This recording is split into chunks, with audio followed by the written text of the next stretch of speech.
Hi, welcome. So, this is a series of tools to uh, live the magic of you. And the fact that we're in the time of the virus makes it even more useful. Um, I've been, I have like this funny kind of dyslexia, we'll call it. And what I keep hearing in my head around the corona virus 19 is the cavernous virus. And cavernous seems to really have the right energy to this because so much of what's happening is that things are cracking open and breaking. And even though that's kind of scary, it's also cracking open, right? So hearts break, hearts break free. And when things break, they break open. Um, the the seed will crack open and be destroyed for the plant to grow. And this metaphor of change and transition really helps the body quite a bit when things are in so much upheaval. We've been unused to things changing, and we've been unused to the powers that be admitting things are changing and or have changed or changed a long time ago, and now we need to catch up. So this thing about change and cracking open and transition makes for not breathing very much and breathing really shallow. You may have heard about the fight and flight, and when we get scared, the biochemistry of our body goes into that adrenaline of fight or flight. I'm either going to pick something or I'm going to run, right? And the other one that's been getting more attention in recent past is freeze. And there's been a lot of freezing over the past few years. And where we just to kind of hit a wall, 9/11 or whatever, personal life, collective life. And then the system kind of goes, well, okay, I'm done. That I can't process this. So like a little part goes and stands right there, frozen. And then you go on with your life, either not being aware that that's happened or thinking that you've handled whatever that thing was, because that part, you're not really aware that part is still frozen there, but you've moved on, so to speak, right? But right now, what's been happening over the past um, few weeks and over the past few years, all of those frozen parts are being disturbed. Sometimes this is called, I can't remember. It's a form of a resonance, though. Triggered, that's the word. So you may have heard about being triggered, or people are being triggered by the authoritarian kind of non-listening that's coming out of the White House since the last election. And people are being triggered because some trauma in their own life is now resonant with what's happening on the larger scale. It's very unpleasant. And if it's not your experience, then, excellent. And none of this will make sense to you. But if it is your experience that you've been triggered, you find yourself, what does being triggered look like? What are the mechanics? What's it going to show? How's it going to show up for you? It could be, a really short fuse. could be irritable, could be um, wanting to sleep all the time, could be binging on TV shows or food or anything else. um, could be a kind of see, I was right. There's no point. It could be like a validation of nihilism, or that you don't count or whatever. I think it's a lot to do with why there's so many zombie movies. I think people really feel that they don't matter to such a strong degree that they identify with the Walking Dead. And it doesn't matter if you get killed or not. I mean, the number of programs, television shows weekly, where killing is just the norm. I mean, we see, even the casual TV watcher, just in commercials. I mean, the commercials themselves are like an assault, and we see probably um,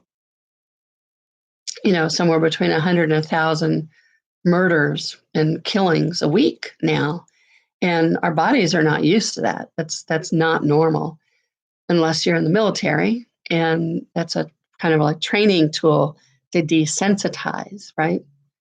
Well, we've been being desensitized for a long time now, and the way we know that is because people are so depressed and feeling so hopeless, and then they get really angry, or they feel really hopeless and helpless, so they buy guns, or they get on drugs. I mean, there's just lots of things that in our culture that promotes not being in your body and not being in your life, and it just showing up for what has to happen, but not what you want to happen, or not what, not creating anything because you're powerless. It's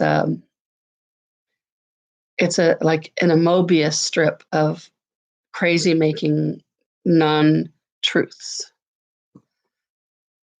So if these have been your experiences, first of all, I just want to validate that that's a lot about what's going on and has been going on for a while. And when you're living in that kind of gaslight energy, so if you're not familiar with the term, that it's from that movie with Ingrid Bergman from the 40s and Charles Boyer. And throughout the movie, you don't know this is happening until the end, but throughout the movie, he seems very loving and he seems to really care for her. And yet he asks her to do things that she doesn't want to do, or that she's uncomfortable doing, or that every cell and fiber of her body and being is yelling, no, don't do this. And because of the promise of love and that in the togetherness that is implied, uh, that she thinks he loves her. So she goes along with stuff. And it's a proper Victorian house, and the maid works there. And in the end, it turns out that he's been planting the seeds of she's crazy all along. And the maid has been helping him by literally turning down the gas that keeps the lights going. This is before electricity. So she thinks that her sight, she thinks it's getting dark, and she says something about it getting darker. And the maid and the husband say, no, it's not getting darker. So that's literally gaslighting her, changing her physical reality. And when she has a perception, they tell her that's not what she's perceiving. And the term has become so common because the practice has become so common in the media and in the Republican Party. So this way of Kellyanne Conway is a really good example of not addressing what's really there. You see the light, and the person who's gaslighting you says, no, there's no light. So it is crazy making. And how we respond to that is we do get more and more agitated and fearful and angry and lash out. And some of us explain things more and more and more. You can see that on the news. And the the governor of New York. He is thinking that if he explains things clearly enough, then the abuser the president is going to listen and respond in a different way. Instead, the abuser agrees and then does nothing, or disagrees and then does nothing, or says he's going to do something and does nothing, or does something and says it's all very mindfucky. So this is kind of a little bit of a background so that you understand that you're not crazy and that the times are crazy, and that's why things are cracking up. So the source of the coronavirus doesn't matter. What's going on matters, and what can you do? What can you do for you, and what can you do for the life that we all have here on the planet? Those are the things that matter.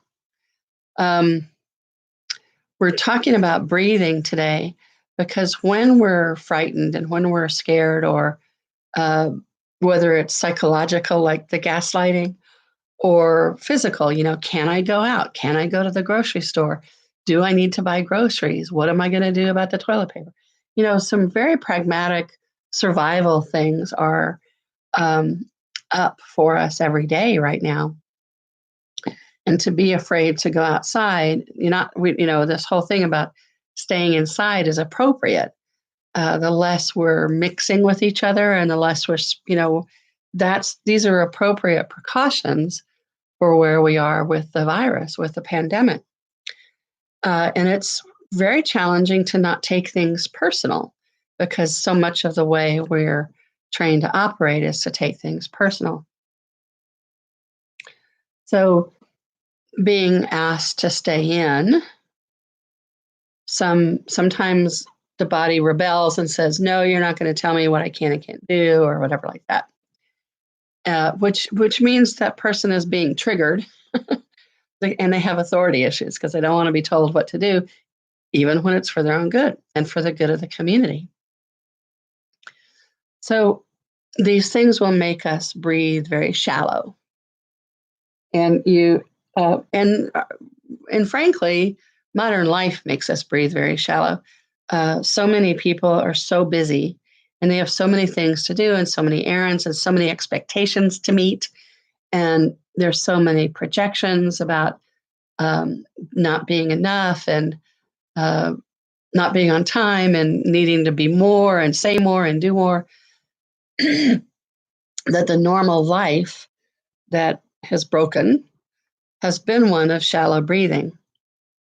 We're not designed, how we're designed is genius. Whether you want to call it divine, or it doesn't matter, but it's not man-made, and it is utterly genius. And we're designed to be able to thrive and be at rest and grow the babies and the family and the fruits and the trees, and be living beings, which has nothing to do with producing revenue. But so much of our culture has forgotten that, and everything has been reduced to revenue generation. And that's not the only generation that we are capable of or that we require. So if in this world that had this, not the world, because the world is a living planet, in the societies where we've gotten more and more narrow and more limited, and more convinced that if we're not producing something that's going to make somebody money, then we're not doing anything, or we're not contributing. And that's a huge lie. And we're not here to feed the economy. The economy is here to be part of our creation and our flow of energy. So goods and services and exchange of energy is all great. But there are aspects of the economy that have gotten very out of hand and have been out of whack for some time. The stuff that's falling apart now. So most people in big cities, especially between like 20 and 60, have very shallow breathing. I mean, this is one of the benefits of yoga and why yoga is so popular, because it actually gets you to breathe. And breathing makes all the difference. So we have the psychological layer of uncertainty and the lies of the system and being a cog in a machine and the invalidation that that is. And you have to do better and you have to make more and you have to buy this and you have to buy that and you have to achieve this and you have to achieve that. All of that makes for um, shallow breathing, high stress. It disrupts the body chemistry from stem to stern. It disrupts your digestion. It disrupts your heart movements. It disrupts your thinking. It disrupts sleeping. There's nothing that it doesn't disrupt. Whereas all of that gets turned around by breathing. So you have all this psychological stress and tension, and then you have just the physical pace. And those things are very, very pounding kind of energies, let's say. So your body reacts by resisting everything, trying to keep it at bay, and shallow breathing. And so then you have a couple of things happening. You have the emotional experience of not being enough and what's going to happen and the worry, on top of the physiological alarms that your body is sending that are, it's like danger, danger, Will Robinson. It's like we're on fire. And your body is not, your bodies can't lie. Bodies cannot lie. And what your body is telling you is that it is afraid that it's dying. And the reason it's afraid it's dying is because it's suffocating. Suffocating is what happens when you shallow breathe all the time, because you're not actually oxygenating your lungs, and that's slowing the oxygen or limiting the oxygen that's getting into your bloodstream. So your whole system is warning you that you're in impending danger, which is literally true because you're not oxygenating. You're not getting enough air and water, because I'm pretty sure you're not breathing and you're not drinking water. That's just kind of the standard MO for modern America. So your body's telling you two things. It's telling you that energetically, emotionally, psychologically, you're distressed and in threat mode.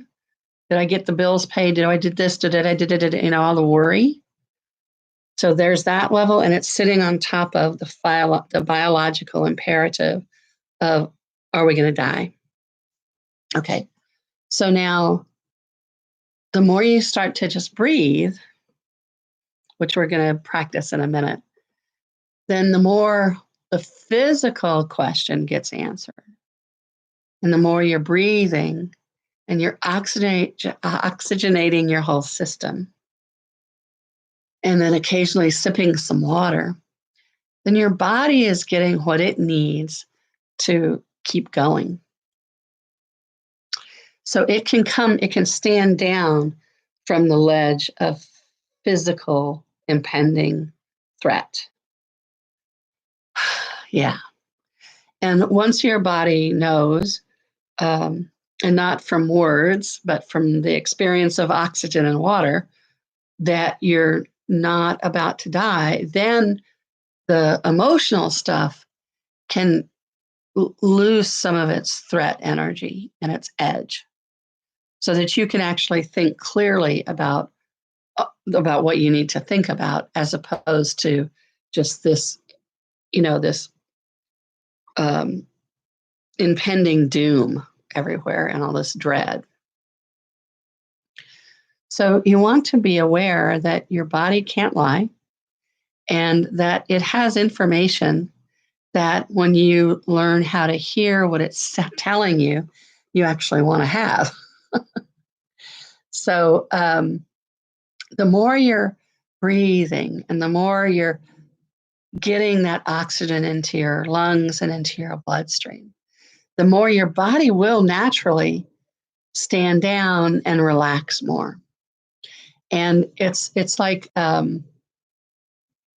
taking away some of the oxygen that's fueling the psychological stuff, the emotional fear.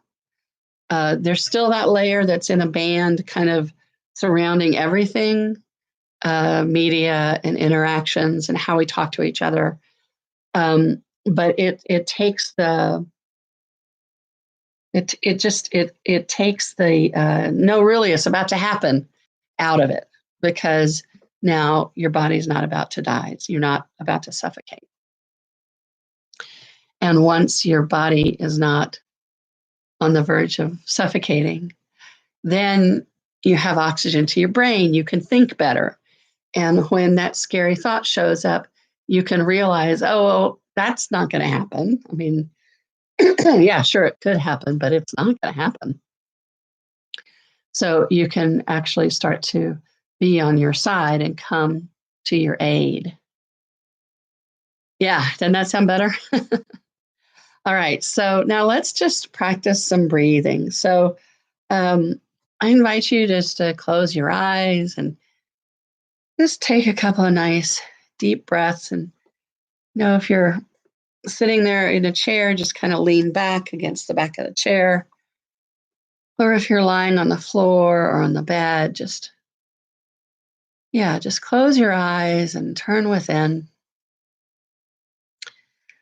And just breathe in through your nose and exhale through your mouth. And you may want to start with exhaling through pursed lips, which, is like,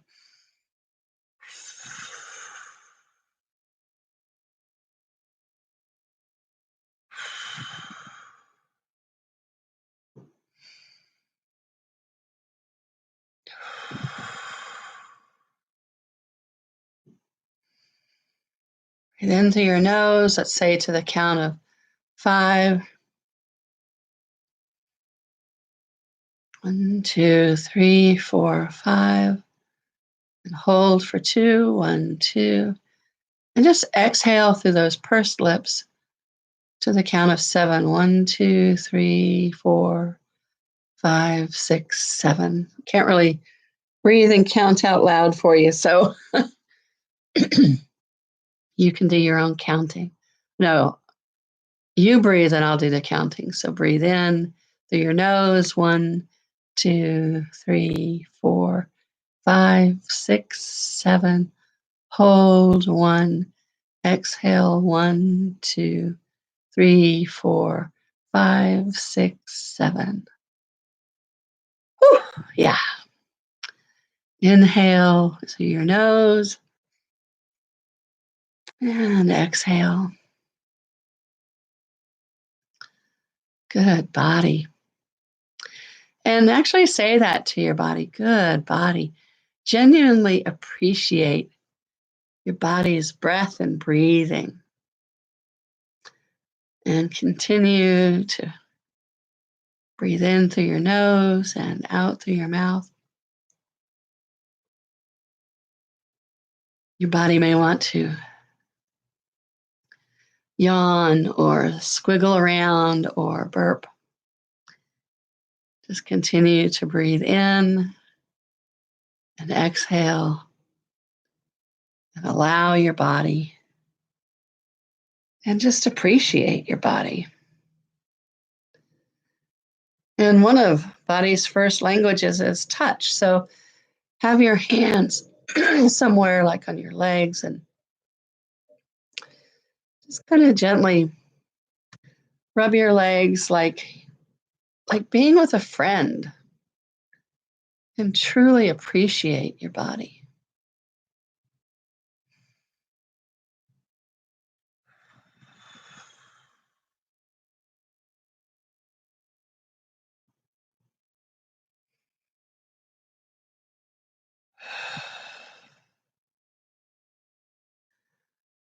And as you breathe, just allow your body to have all the oxygen that it requires.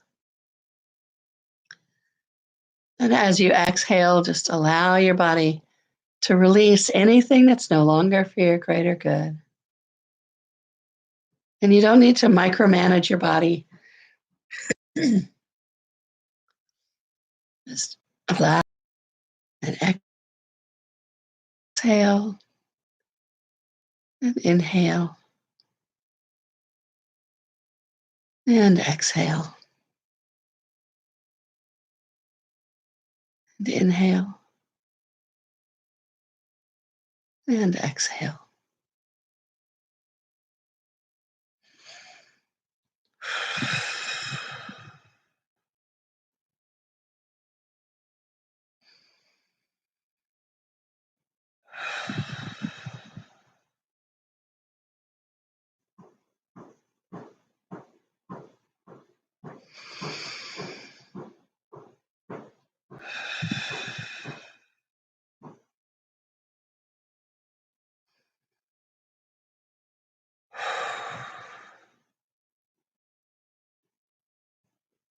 Excellent.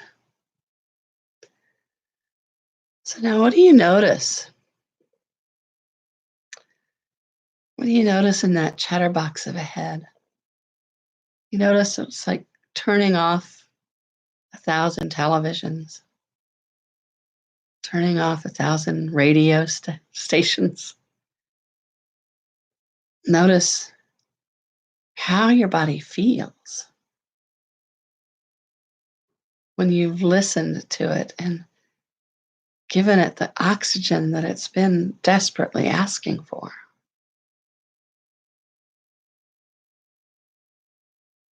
Notice how strong your body is. Notice how it knows what it requires. And that the more you listen to your body, the more you'll start to know what it's trying to tell you. And then you can do for your body what modern life had trained you out of doing for your body. Beautiful. All right. Thank you for joining in, and I hope you return often and just take a moment and breathe with your sweet body. I'm Delia Yeager, and I am so glad that you're here.